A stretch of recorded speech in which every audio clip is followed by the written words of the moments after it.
구약성경 신명기 9장 1절에서 8절까지 말씀입니다. 다 같이 합독하겠습니다. 이스라엘아 들으라. 내가 오늘 요단을 건너 너보다 강대한 나라들로 들어가서 그것을 차지하리니 그 성읍들은 크고 성벽은 하늘에 닿았으며 크고 많은 백성은 내가 아는 아낙 자손이라. 그에 대한 말을 내가 들었나니 이르기를 누가 아낙 자손을 능히 당하리오 하거니와 오늘 너는 알라. 내 하나님 여호와께서 맹렬한 불과 같이 내 앞에 나아가신즉 여호와께서 그들을 멸하사 내 앞에 엎드러지게 하시리니 여호와께서 내게 말씀하신 것 같이 너는 그들을 쫓아내며 속히 멸할 것이라. 내 하나님 여호와께서 그들을 내 앞에서 쫓아내신 후에 내가 심중에 이르기를 내 공의로움으로 말미암아 여호와께서 나를 이 땅으로 인도하여 들여서 그것을 차지하게 하셨다 하지 말라. 이 민족들이 악함으로 말미암아 여호와께서 그들을 내 앞에서 쫓아내심이니라. 네가 가서 그 땅을 차지함은 내 공의로 말미암음도 아니며 내 마음이 정직함으로 말미암음도 아니요 이 민족들이 악함으로 말미암아 내 하나님 여호와께서 그들을 내 앞에서 쫓아내심이라. 여호와께서 이같이 하심은 내 조상 아브라함과 이삭과 야곱에게 하신 맹세를 이루려 하심이니라. 그러므로 네가 알 것은 내 하나님 여호와께서 내게 이 아름다운 땅을 기업으로 주신 것이 내 공의로 말미암음이 아니니라. 너는 목이 곧은 백성이니라. 너는 광야에서 내 하나님 여호와를 잊지 말고 기억하라. 내가 애굽 땅에서 나오던 날부터 이곳에 이르기까지 늘 여호와를 거역하였으되 호렙산에서 너희가 여호와를 경노하게 하였으므로 여호와께서 진노하사 너희를 멸하려 하셨느니라. 아멘. 할렐루야. 오늘 참 시간이 빨리 지나갑니다. 오늘 벌써 한 달이 지나가는 것 같아요.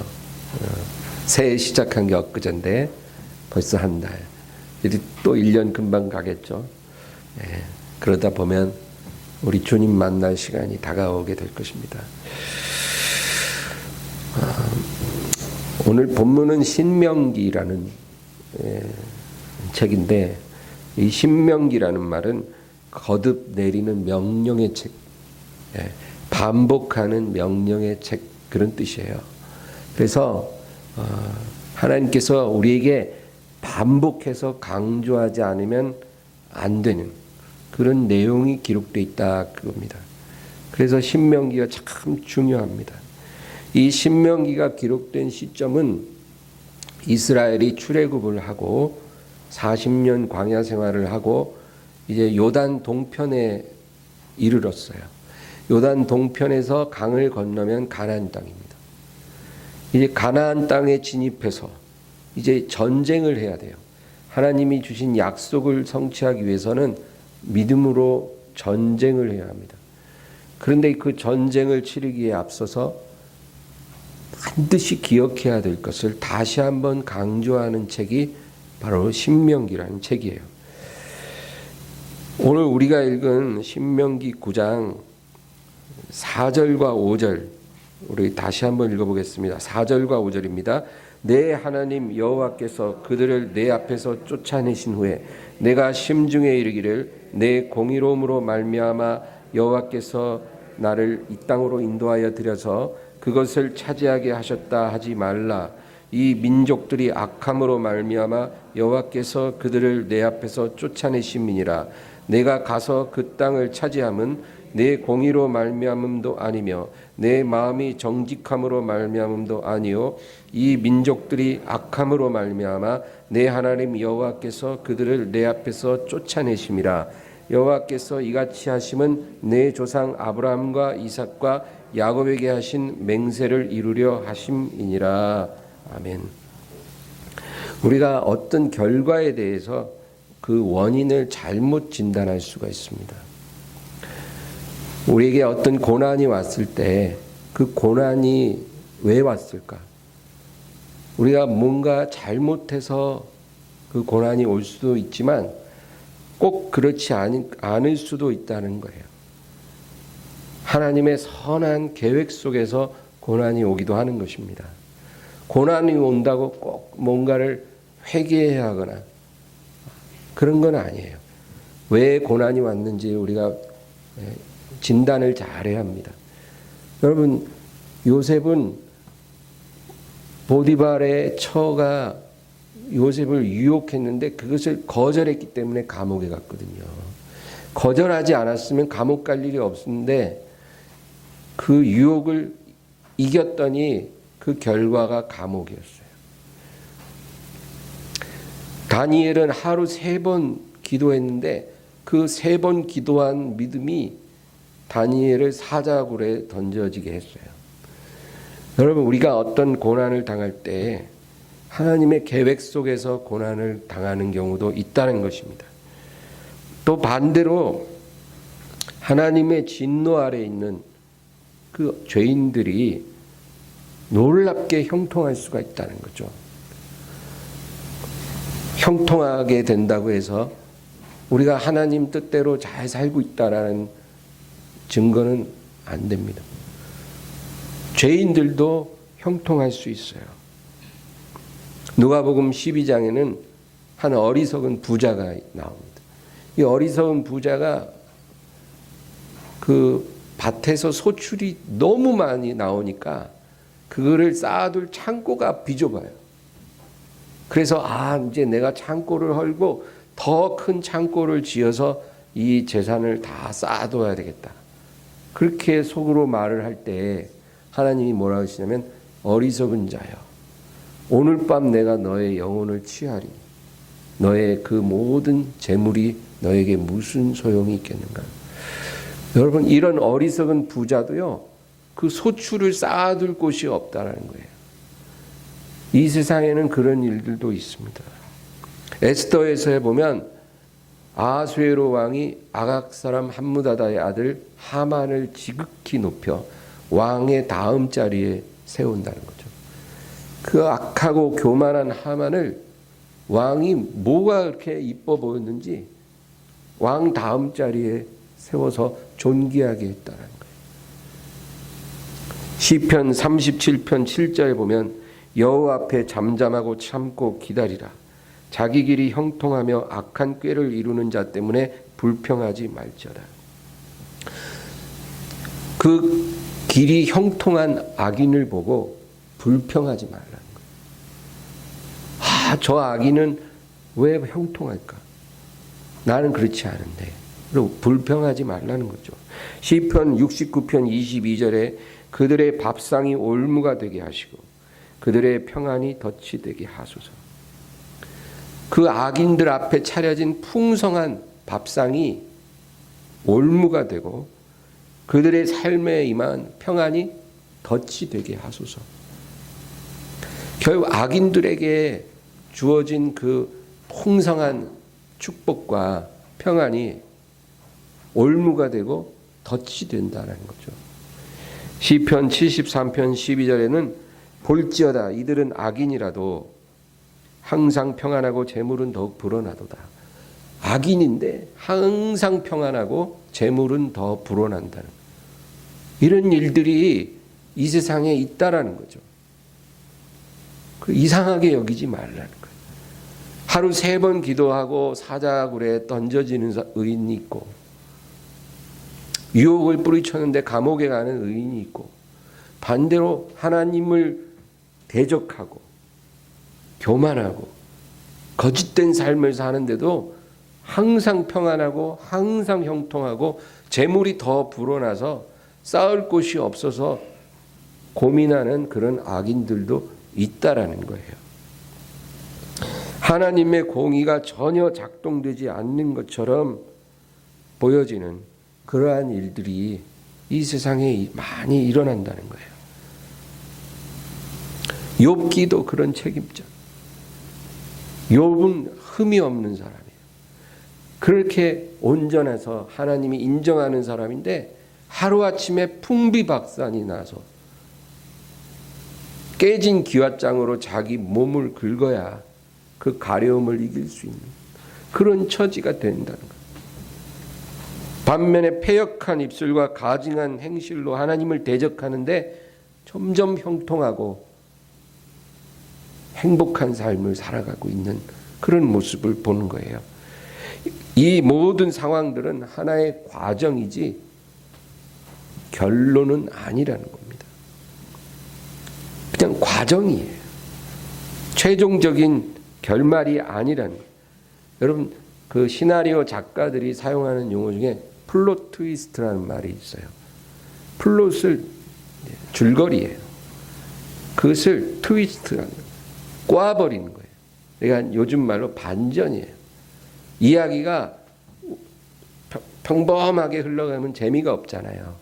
그러니까 플롯 트위스트라 그래서 그거를 이야기를 꼬아버려요.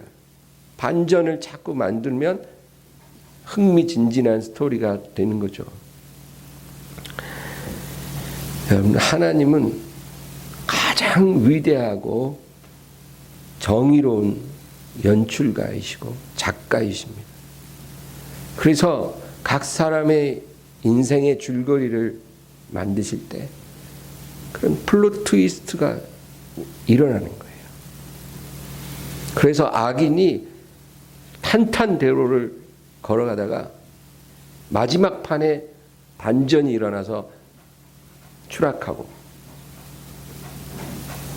의인이 고난의 연속의 삶을 살고 밑바닥까지 확 내려가는데 거기서 반전이 일어나서 다시 비상하고, 그래서 아름답게 결말이 되는 그런 일들을 하나님께서 만드시는 거예요. 그래서 우리가 과정을 보고 낙심하지 말고 원망하지 말고 연출가요 작가가 되신 하나님 손에 맡기자는 거예요. 우리는 다 우리 인생의 주인공 아닙니까? 근데 악역을 맡은 주인공이 아니라 선한 주인공이기 때문에, 하나님의 사람이기 때문에 해피엔딩으로 하나님께서 결말 내어주실 것을 믿는 거예요. 아무리 많은 반전이 있고 올라갔다 내려갔다 올라갔다 추락했다 그럴지라도 최종적으로는 기가 막히게 하나님이 우리의 삶을 아름답게 만들어 주실 것이다 라는 믿음을 가져야 되는 것입니다. 오늘 본문의 5절에 보면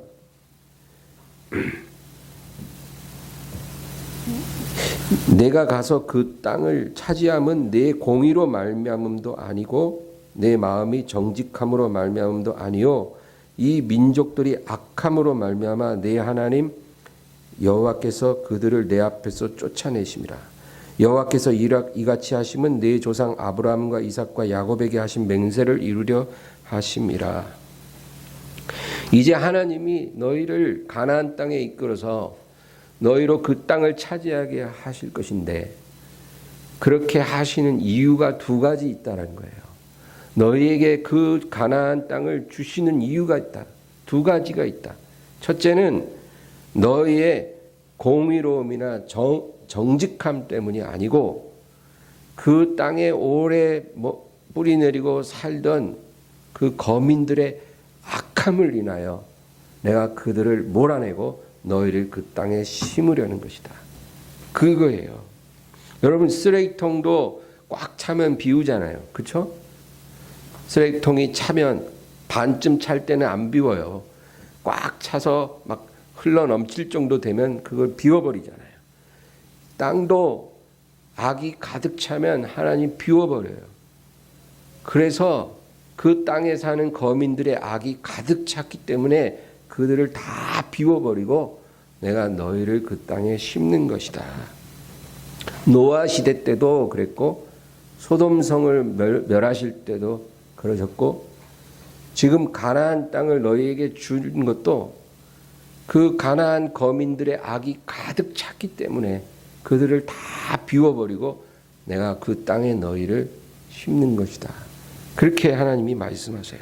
창세기 15장 15절 16절에는 지금 이 신명기 시점으로부터 400년 전에 아브라함에게 하나님이 하시는 말씀이에요. 너는 장수하다가 평안히 조상에게로 돌아가 장사될 것이요 내 자손은 4대 만에 이 땅으로 돌아오리니 이는 아모리 족속의 죄악이 아직 가득 차지 아니함이니라 하시더니 400년 전에 하나님이 아브라함의 자손이 어떻게 될 것을 말씀하셔요. 4대 만에 너희 자손이 이 땅에 들어올 것인데 가나안 땅에 이는 아모리 족속의 죄악이 아직 가득 차지 아니함이라. 지금 가나안 땅에 거하는 아모리 족속의 죄가 지금은 아직 가득하지 않은 거예요. 그러나 400년 정도 흐르면 이 땅이 그들의 죄악으로 흘러넘칠 정도가 될 텐데 내가 그때 너희를 이 땅으로 불러들일 것이다. 그렇게 하나님 말씀하세요. 여러분, 죄악의 분량이 차면 심판이 오고 믿음의 분량이 차면 하나님 영광이 나타납니다. 그래서 분량이 찰 때까지 기다려야 돼요. 기도 한두 번 하고 포기하지 마세요. 하나님이 분량 찰 때까지 기다리고 계시는 거예요. 그리고 두 번째 이유가 있다는 거예요. 너희를 그 땅에 심는 이유가 있다. 두 번째는 내가 아브라함과 이삭과 야곱에게 하신 그 맹세를 이루기 위함이라.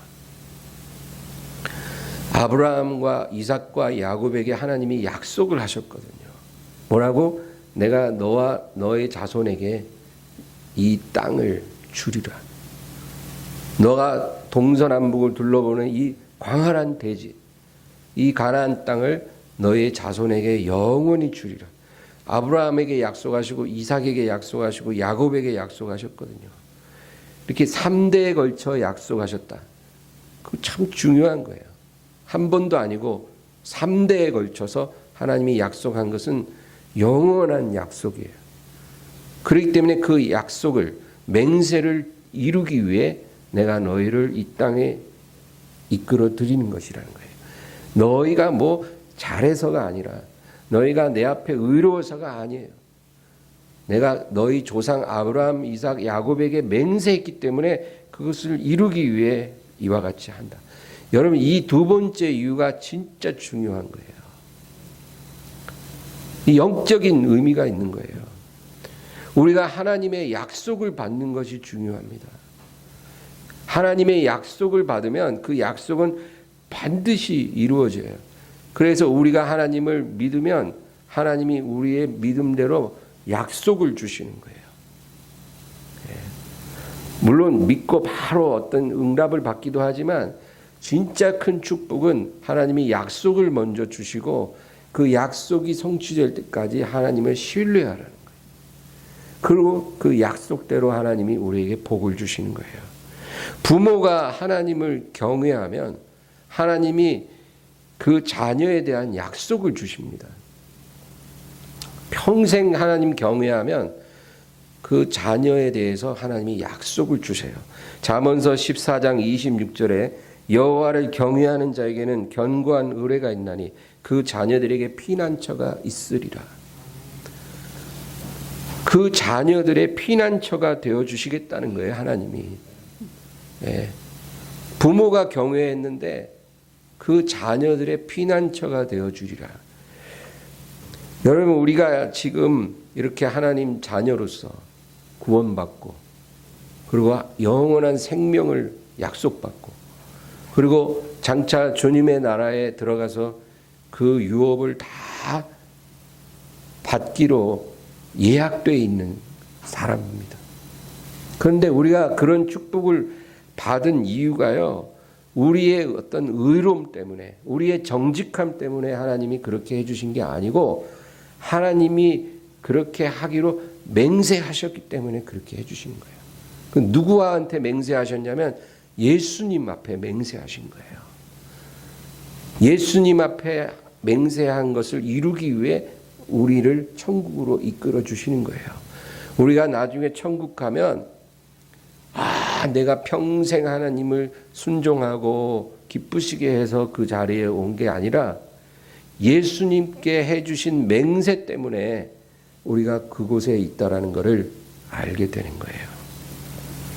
계시록 5장 9절에 그들이 새 노래를 불러 이르되 두루마리를 가지시고 그 임봉을 떼기에 합당하시도다.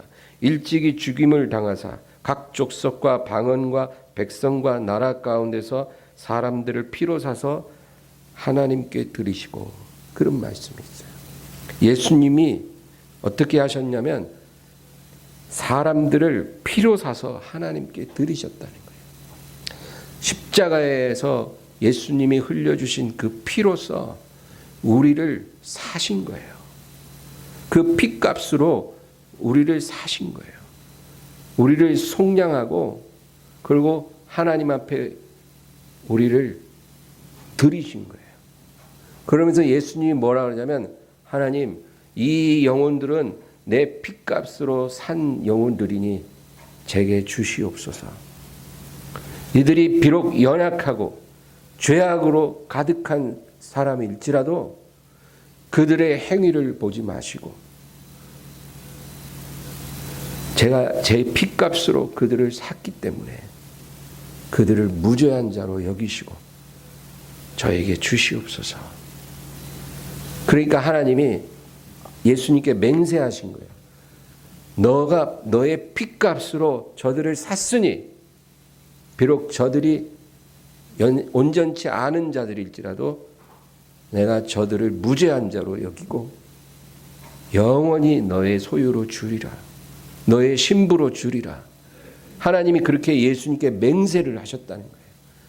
그래서 그 맹세를 지키기 위해 지금 저와 여러분이 이렇게 믿음 안에서 살아가고 있는 거예요. 내가 뭐 지조가 있고 지혜가 있고 뭔가 심지가 굳어서 이렇게 믿음 지키고 이 자리까지 왔다라고 여러분 행여나 그런 마음 갖지 마세요. 주님의 맹세 때문에 지금까지 우리가 보존된 거고, 우리가 그렇게 수없이 거역하고 하나님을 아프게 해도 하나님이 우리를 내치지 않고 우리를 용서하고 또 용서하고 긍휼을 베푸시고 지금까지 온 거예요. 그리고 우리가 앞으로 천국에 들어가는 것도 그 예수님에게 하신 하나님의 맹세 때문에 우리가 천국에 들어가는 거예요. 그것을 예표해서 보여주는 게 이 이스라엘에 주시는 하나님의 말씀이에요. 너희가 정직해서 공의로워서 저 땅에 들어가 차지하는 게 아니라 내가 아브라함과 이삭과 야곱에게 이 땅을 너의 자손에게 영원히 주기로 맹세했기 때문에 너희가 그 땅에 들어가게 되는 것이다. 여러분, 이게 복음이에요. 우리의 공로가 없어요. 예수님이 그 피값으로 우리를 사셨기 때문에 우리가 그냥 그 은혜를 받는 거예요. 그러니까 우리가 모여서 예수님을 찬양하는 것, 감사하는 건 당연한 거예요. 교회 오면 맨날 예수 십자가에 흘린 피로써 찬양하는 이유가 그거 외에는 다른 거 찬양할 게 없는 거예요. 우리가 그 은혜 때문에 구원받고 사랑받고 천국에 들어가는 거예요.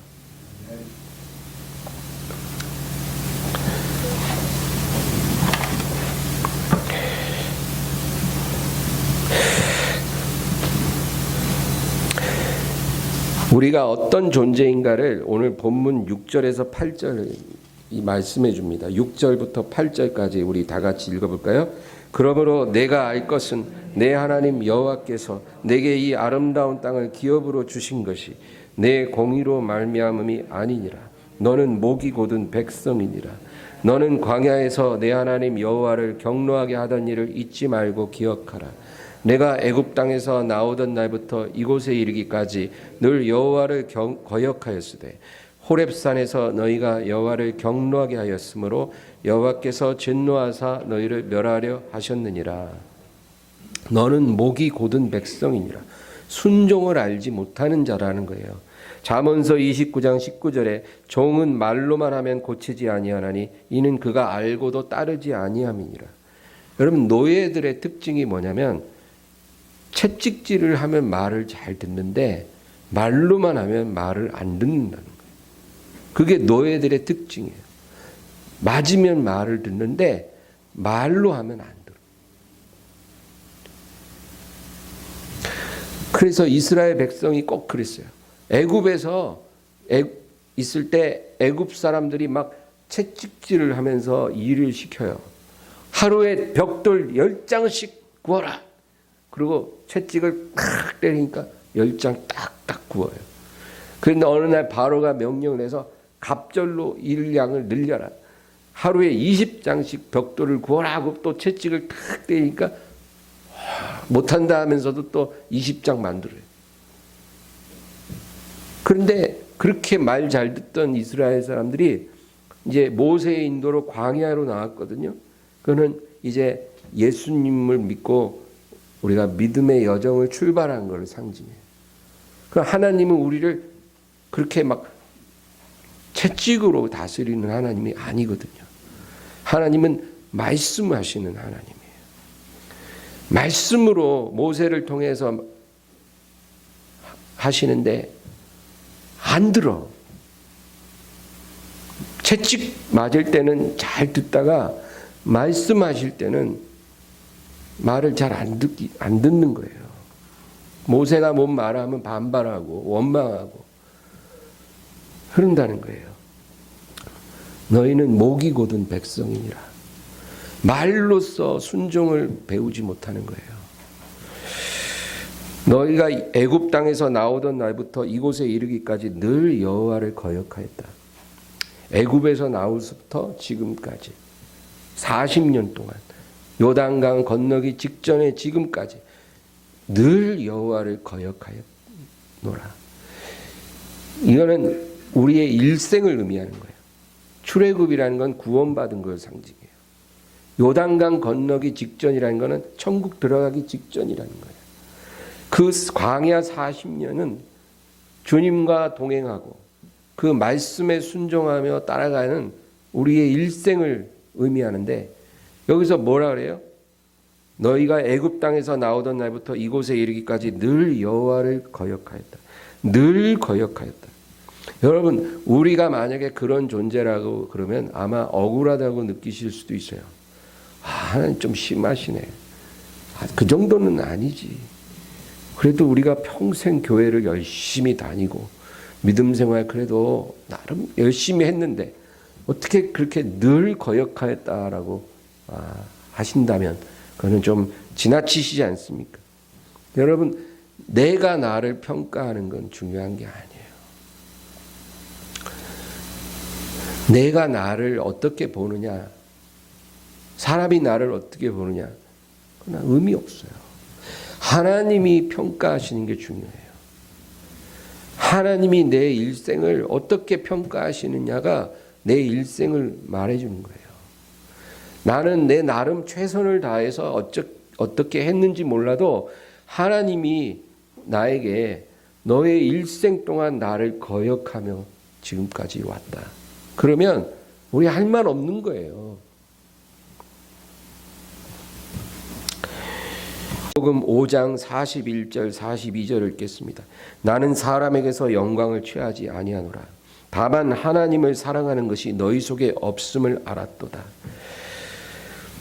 경건하다고 자부하는 이 바리새인들에게 예수님이 하시는 말씀이에요. 내가 너희를 보니 하나님을 사랑하는 것이 너희 속에 없음을 알았도다. 너희 행위는 그럴듯하지만 너희 마음속에 하나님을 사랑하는 것이 없다. 예수님이 바리새인을 그렇게 말씀하셔요. 여러분, 바리새인이 바로 우리예요. 우리가 바리새인이에요.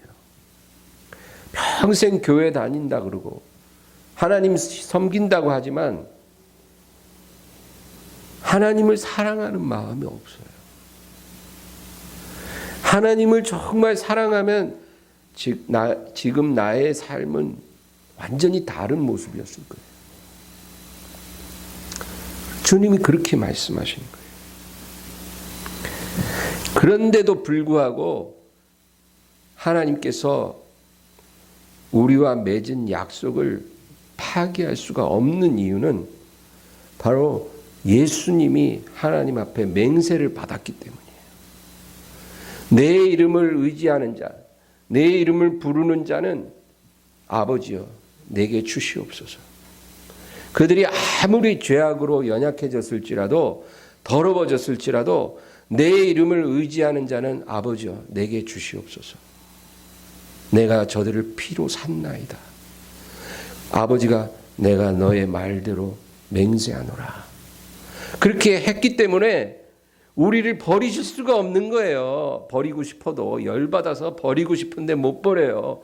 이스라엘이 그렇게 거역해갖고 하나님이 내가 저들을 멸하고 너로 다른 민족을 다시 이루어내리라. 하나님이 그러니까 모세가 엎드려갖고 하나님 참으소서. 그것이 바로 예수님이 우리를 위해 중보하신 것을 예표하는 사건인 거예요.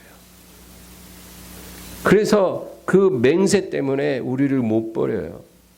여러분 감사하지 않아요? 버리고 싶어도 못 버려. 사람 같으면 벌써 100번도 버렸을 건데 나를. 하나님은 나를 못 버려요. 왜? 예수님께 맹세를 했기 때문에. 그만큼 예수님의 그 피가 보배로운 거예요. 그 피가 얼마나 보배로웠으면 하나님 아버지가 예수님께 그런 맹세를 하셨겠어요. 어떤 죄인이라도 너의 이름을 부르는 자는 내가 멸하지 아니하리라. 영생을 주리라. 그 맹세가 영원한 거예요. 천사나 사망이나 생명이나 어떤 존재라도 이 사랑을 끊을 수가 없어요. 영원한 맹세예요. 여러분 이 맹세에 감사하며 찬송하며 살아가기를 주의 이름으로 축원합니다. 창세기 19장 29절에 하나님이 그 지역의 성을 멸하실 때, 곧 롯이 거주하는 성을 엎으실 때 하나님이 아브라함을 생각하사 롯을 그 엎으시는 중에서 내보내셨더라. 이게 무슨 말이냐 하면 이제 소돔을 멸망을 시키실 때 그 소돔에 롯이 살고 있잖아요. 그런데 여러분 그 이야기를 다 아시죠? 두 천사가 소돔을 가요. 갔는데 이제 소돔의 상황을 보고 소돔을 불로 멸하라는 하나님의 명령을 받은 거예요. 그런데 그 롯을 거기서 건져내요. 천사들이 롯에게 뭐라 하냐면 너와 너에게 속한 사람들이 이 성을 완전히 벗어날 때까지는 우리가 아무것도 할 수 없노라.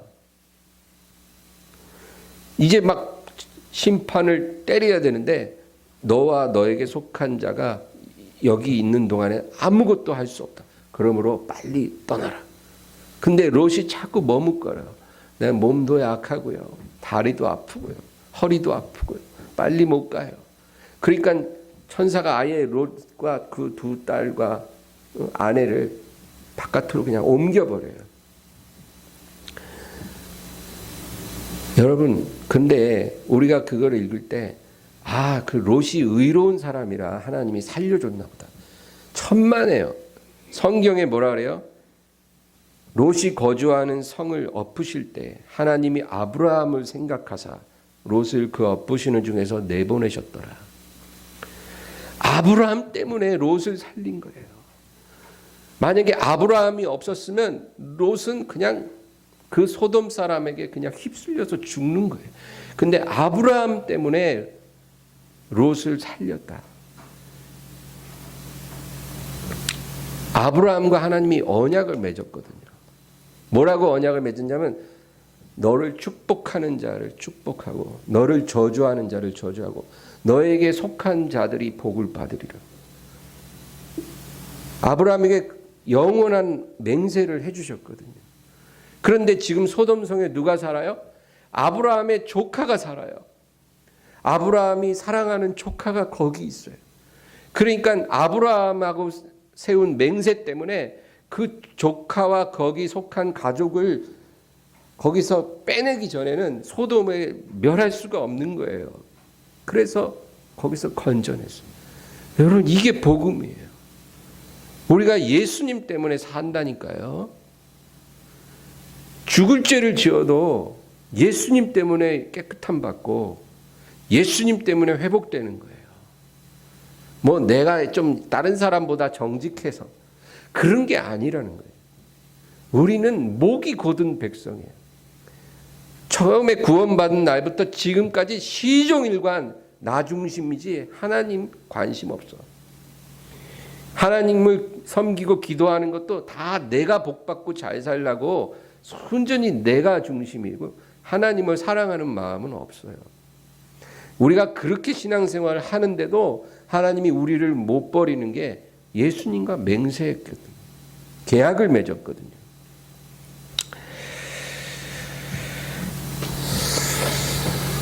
다윗이 하나님을 너무 사랑했어요. 그래갖고 하루는 나는 백향목 궁궐에서 사는데 하나님은 어떻게 성막 안에 있을 수 있냐. 성막이라는 건 텐트를 말해요. 큰 텐트를 만들었어요. 그 안에 이제 법궤를 딱 안치해 놓고 제사장들이 그 앞에서 제사를 드립니다.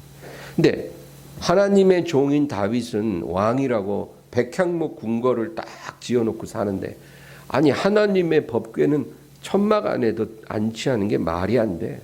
그래서 선지자 나단에게 내가 하나님을 위해서 아름다운 성전을 지어 봉헌하고 싶었어. 그러니까 나단 선지자에게 하나님께서 뭐라고 말씀하시냐면 사무엘하 7장 14절 15절을 읽겠습니다. 나는 그에게 아버지가 되고 그는 내게 아들이 되리니 그가 만일 죄를 범하면 내가 사람의 매와 인생의 채찍으로 징계하려니와 내가 내 앞에서 물러가게 한 사울에게서 내 은총을 빼앗은 것처럼 그에게서 빼앗지는 아니하리라. 사울 왕이나 다윗 왕이나 다 똑같이 하나님 앞에 큰 죄를 범하고 거역을 했었어요. 그런데 사울은 은총에서 떨쳐졌어요. 하나님이 사울에게 주신 은총을 그냥 걷어버렸어요. 그런데 다윗에게는 그렇게 하지 아니하리라. 똑같은 죄를 지었는데 그렇게 하지 않겠다는 거예요. 그리고 뭐라 그래요? 사람의 매와 인생 채찍으로 징계하려니와 은총을 거두지는 아니하리라. 우리가 하나님 앞에 잘못하면 어떻게 하셔요? 하나님 징계하세요. 사람의 매로 때리고 인생 채찍으로 때려요. 여러분, 우리에게 다가오는 고난이 다 사람으로 다가오고 인생살이 속에 다가오잖아요. 사업이 힘들고, 그렇죠? 여러 가지 힘든 일이 생기잖아요. 그렇게 해서 하나님이 우리를 깨닫게 하시고 회개하게 하시잖아요. 그렇게 하시지만 우리에게서 은총을 거두지는 아니하시겠다. 그렇게 약속을 하셨거든요. 바로 다윗에게 약속하신 것이 그 자손에게 이어진 것처럼 예수님에게 주신 약속이 우리에게 임하는 거예요. 그래서 은총을 거두지 않는다. 우리가 넘어졌을 때 다시 일으켜주시고 더러워졌을 때 씻겨주시고 우리가 불순종하거나 고집을 부리면 하나님이 징계는 하실지언정 우리를 버리시지 않는다. 이게 다 예수님 십자가 은혜로 우리가 그와 같이 은혜를 받게 된 것입니다.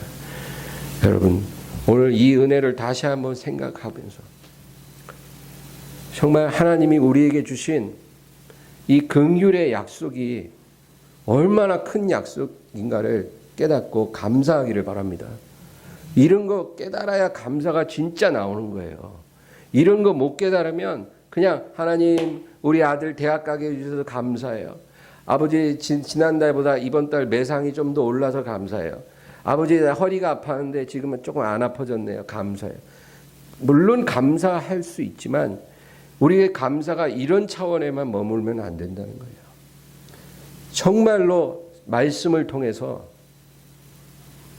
하나님이 예수님 그 보혈의 은혜로 우리에게 주신 긍휼의 맹세가 얼마나 중요하다는 것을 깨닫고 그것에 대해서 깊이 감사하기를 바랍니다. 그리고 그 은혜에 보답하기 위해서 예배 드리세요. 그 은혜에 감사해서 찬양 부르세요. 그래야 하나님이 그거를 기쁘게 받으시는 거예요. 그냥 아무 생각 없이 나와서 앉아있다가 시간 몇 시야 이러고 예배 드린다면 그런 예배가 하나님이 얼마나 그거를 기뻐 받으시겠냐고요. 그래서 우리가 날이 갈수록 이 은혜를 알아가고 그 은혜에 감사하고 그리고 그 은혜를 모르는 사람에게 그거를 전해줄 수 있는 그런 사람으로서 살아가기를 주의 이름으로 축원합니다. 기도하겠습니다. 하나님 아버지, 주님께 영광을 돌립니다. 예수님이 그 피로 속량하시고 우리를 구원하셔서 아버지께 드리심으로 우리가 다 존귀한 자녀가 되게 해주심을 감사합니다. 하나님께서 맹세하시기를 너를 믿고 너의 이름을 부르는 자는 내가 너를 보듯이 하리라. 내가 기뻐하고 사랑하는 내 아들 예수 그리스도를 내가 바라보듯이 너의 이름을 믿는 자를 내가 바라보리라. 하나님의 그 맹세가 지금도 유효함을 믿습니다. 우리가 이 믿음 안에 살게 하여 주시옵소서. 우리가 하나님께 거룩한 사람이 되지만 그러나 우리가 구원받는 것은 우리의 의로움이 아니라 바로 예수의 이름으로 구원을 받는다는 것을 잊지 말게 하시고 항상 겸손하며 이 복음의 은혜를 사람들에게 전하는 그런 삶을 살게 해 주시옵소서.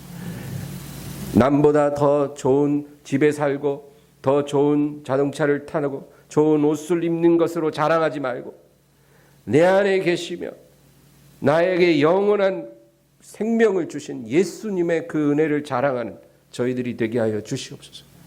살든지 죽든지 먹든지 마시든지 주님의 영광을 드러내는 삶을 살게 하여 주시옵소서. 예수님의 이름으로 기도하옵나이다. 아멘. 오늘 말씀을 생각하면서 간절히 기도하겠습니다. 주여 하나님